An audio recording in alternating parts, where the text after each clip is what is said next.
नमस्कार दोस्तों। बहुत सारे लोग बोलते हैं कि हिस्ट्री को याद कैसे करें, कैसे याद होती है। मतलब ये बहुत सारे कंफ्यूजन होते हैं कि कहाँ से शुरू करें हिस्ट्री में और कैसे क्या याद करें। याद ही नहीं होती, पढ़ते पढ़ते नींद आ जाती है, बोर हो जाते हैं। तो आज हम आपको ऐसी ट्रिक बताने वाले हैं कि जिससे आपको हिस्ट्री पढ़ने में बहुत मजा आएगा और आप हमेशा पढ़ते चले जाएंगे। और इस तरह से पढ़ेंगे तो हमें हमेशा के लिए आपको हिस्ट्री याद हो जाएगी। तो देखिए, इतिहास इतिहास क्या है? इतिहास एक घटनाओं की कड़ियां हैं।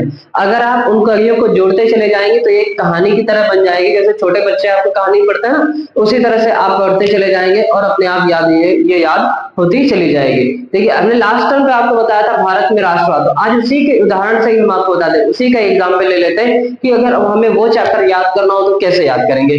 कि भाई हमें याद ही नहीं होता है, कैसे याद करें। तो आइए देखते हैं, भारत के राष्ट्रवाद को ही एग्जाम्पल मान के हम शुरू करते हैं।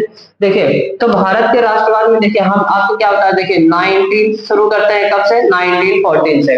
1914 में क्या हुआ था? हमारा फर्स्ट वर्ल्ड वॉर शुरू हुआ था। फर्स्ट वर्ल्ड वॉर शुरू हुआ था। 1915 में क्या हुआ था? Gandhi ji came back to India. Gandhi ji came back to India, यानी कि गांधी जी भारत वापस आए थे। ठीक। 1916 में क्या हुआ था? 1916 में जो गांधी जी थे उनके राजनीतिक गुरु कौन थे? गोपाल कृष्ण गोखले। उन्होंने इनको ये आदेश दिया था कि काम करो, पूरा भारत भ्रमण करो। ठीक है, तो क्या किया था? ट्रैवल टू होल इंडिया, यानी कि पूरा भारत भ्रमण किया इन्होंने। ठीक है, पूरा भारत ये घूमे। फिर 1917 में क्या किया? 1917 में इन्होंने इंडिगो मूवमेंट में हिस्सा लिया। क्या किया? इंडिगो मूवमेंट में पार्टिसिपेट किया, उसका नेतृत्व किया। ये कहाँ हुआ था इंडिगो मूवमेंट? चंपारण। कहाँ पर? चंपारण, बिहार में। और गांधी जी का यही क्या था? सबसे पहला आंदोलन था जिसमें उन्होंने हिस्सा लिया था। इसके बाद में 1918 में क्या हुआ था? 1918 में दो मूवमेंट हुए थे। पहला हुआ था खेड़ा मूवमेंट। ठीक है, जो किसके लिए था? टैक्स के लिए था। किसके लिए था? टैक्स के लिए। दूसरा था क्या? Cotton mill production. ठीक है, कॉटन मिल वर्कर्स के लिए था। कॉटन मिल वर्कर्स के लिए था। फिर 1919 में क्या हुआ था? 1919 में बहुत सारी घटनाएं हुई थी। जैसे पहला रॉलेट एक्ट आया था भारत में। रॉलेट एक्ट क्या था हमारा? ब्लैक एक्ट कहलाया। ब्लैक एक्ट ये कब आया था भारत में? 19 मार्च 1919 को ये भारत में आया। ठीक है। दूसरी घटना क्या हुई थी? जलियांवाला बाग हत्याकांड हुआ था। क्या हुआ था? जलियांवाला बाग। ठीक है, तो ये कब हुआ था? 13 अप्रैल 1919। ठीक है। इसके बाद में 1920, 21 एंड 22 ये क्या हुआ था? यह खिलाफत मूवमेंट हुआ था पूरे भारत में। क्या हुआ था? खिलाफत मूवमेंट। ठीक है। इसके साथ साथ कौन सा था? नॉन कॉपरेशन मूवमेंट भी चलाया गया था। क्या हुआ था? Non cooperation movement. ये हमने आपको ऑलरेडी पिछली वीडियो में बता दिया है।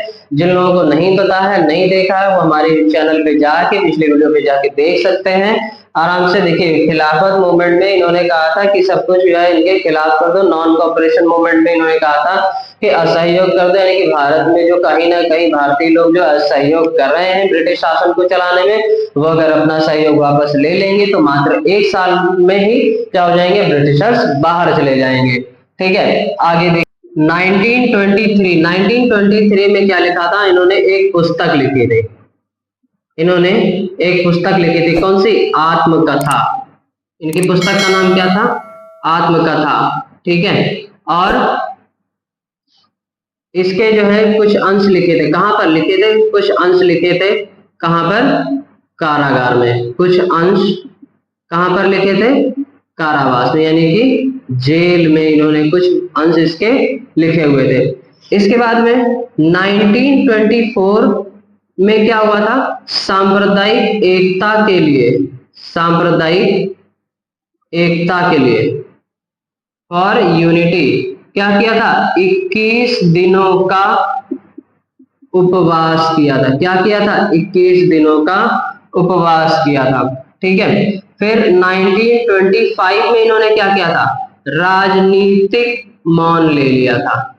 राजनीतिक मौन ले लिया था। राजनीतिक मौन का मतलब होता है कि अब भारत में हम कोई भी राजनीतिक घटना नहीं करेंगे, राजनीतिक कार्य नहीं करेंगे, राजनीतिक कार्य में हिस्सा नहीं लेंगे। 1925 में। 1926 में क्या हुआ था? इन 1926 में क्या हुआ था? हमारी जो है आर्थिक गतिविधि, आर्थिक जो है मंदी आई थी भारत में। आर्थिक मंदी यानी कि चीजों की कीमतों में गिरावट आने लगी थी। 1927 में क्या हुआ था? 1927 में जो हुआ था फिक्की, FICCI, फिक्की का गठन हुआ था। फिक्की की स्थापना हुई थी।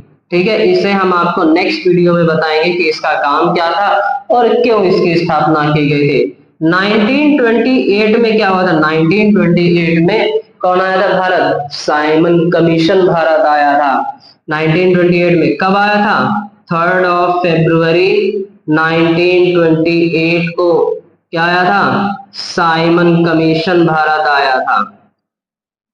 ठीक है। साइमन कमीशन भारत आया था, जिसमें जो है नारा रखा गया था क्या? Simon commission go back. Lala Lajpat Rai को लाठी लग गई थी सर पे और उनकी सितंबर में जाके उनकी डेथ हो गई थी। वो हॉस्पिटलाइज हुए थे, काफी घायल भी हो गए थे। इसके बाद में 1929 और 1930 में क्या हुआ था? देखिए 1929 और 30 में क्या होता है? 30 में तो आप सभी को पता है दांडी मार्च हुआ था।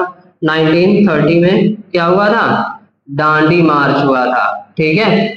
यानी कि दांडी मार्च। दांडी मार्च मतलब नमक कानून तोड़ा गया था। तो देखिए आप अगर इस तरह से हिस्ट्री पढ़ेंगे ना, पर ईयर में क्या क्या घटनाएं हुई थी, तो ये सारी कड़ियां जो है एक साथ जो है जुड़ती चली जाएंगी और यहाँ पर आपको पता चल जाएगा कि हिस्ट्री को कैसे याद करना है, किस तरह से याद कर सकते हैं। आप देखिए जो 1920 है ना, 1920 में और भी घटनाएं हुई थी। जैसे कांग्रेस के 2 अधिवेशन हुए थे।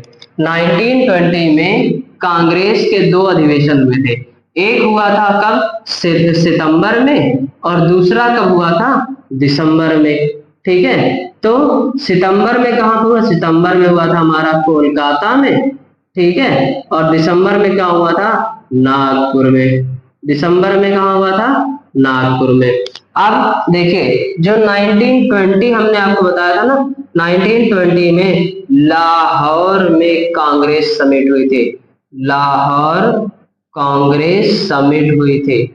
ठीक है। लाहौर कांग्रेस, यहीं पर ही क्या माना गया था? पूर्ण स्वराज की मांग रखी गई थी। किसकी?